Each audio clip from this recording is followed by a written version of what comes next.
Hey everybody, welcome back. Today I want to talk to you about the real meaning behind things that we say.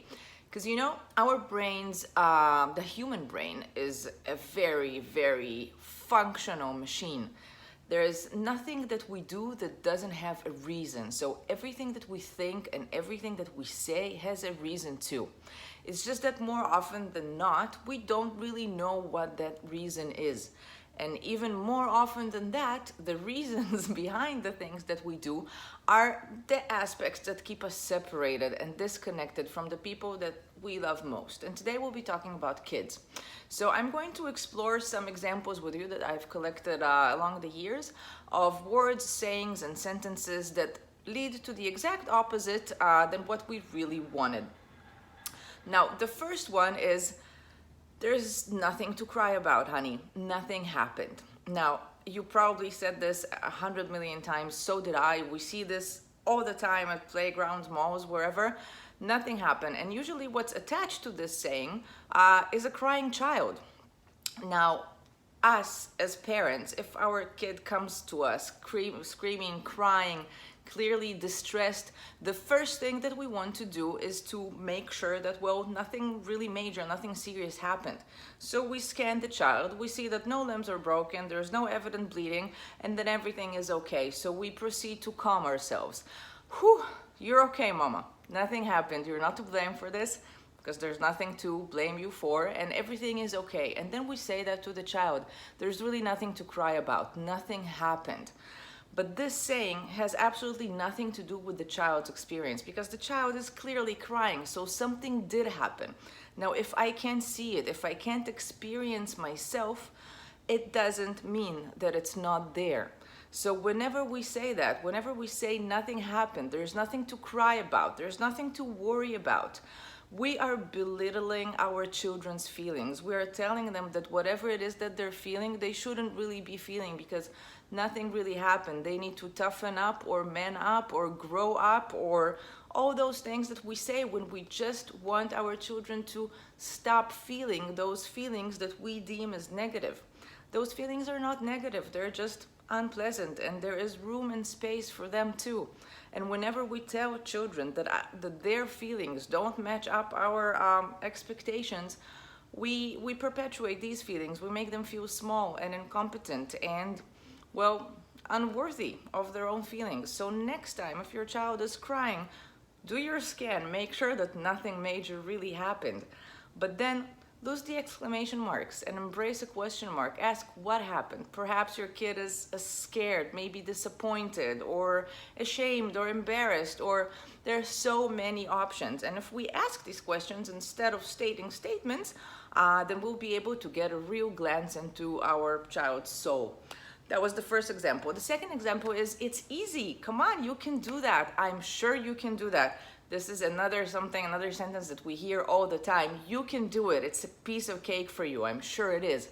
Now, what we want to do when we say this sentence, we want to empower the child. We want to make him feel confident and sure of himself to at least attempt and try whatever it is that he wants to achieve. But when we're saying that, when we're saying it's easy, we are again posing another conflict on the child's soul, because he is not feeling that it's easy. He's feeling that it's hard, and that's why he's afraid.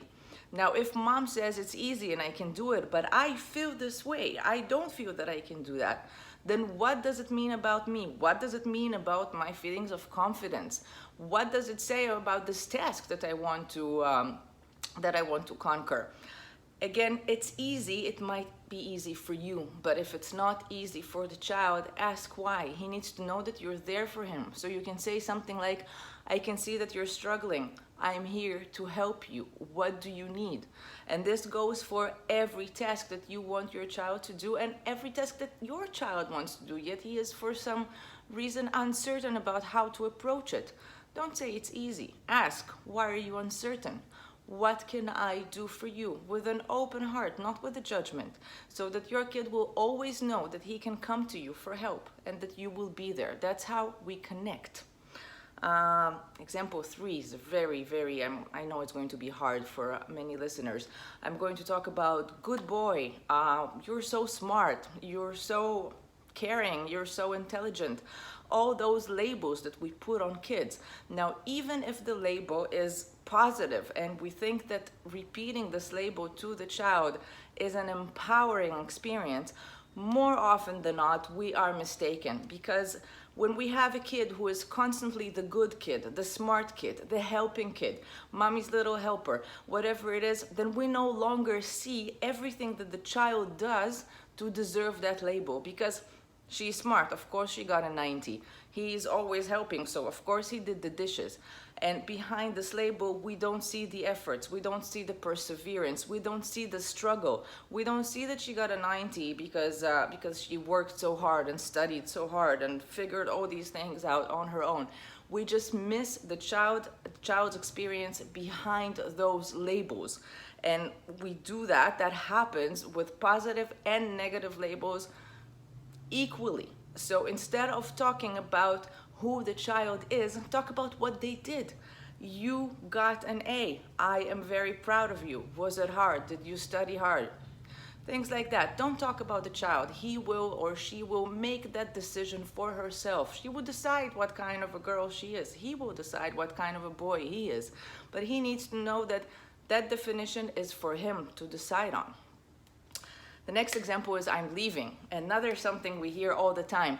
If you're not coming with me right now, I'm leaving. Now, not all children would buy this threat, but the children who will buy this threat and would actually leave following us are those kids who believe that us leaving is actually an option. That is something that we can actually do. We can actually leave and leave them alone wherever they are. Now, kids know that they can't survive without us. They don't necessarily know it in their brains as a knowledge experience, but they know it in their cells. They know that they need us to survive. Now, those kids who would leave everything, go and follow us are those kids who are actually afraid of us leaving, who are not sure in their experience that we will always be there for them.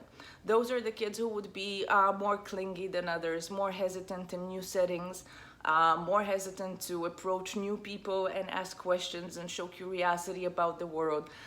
These are kids who often have problems falling asleep, because going to sleep is another form of separation.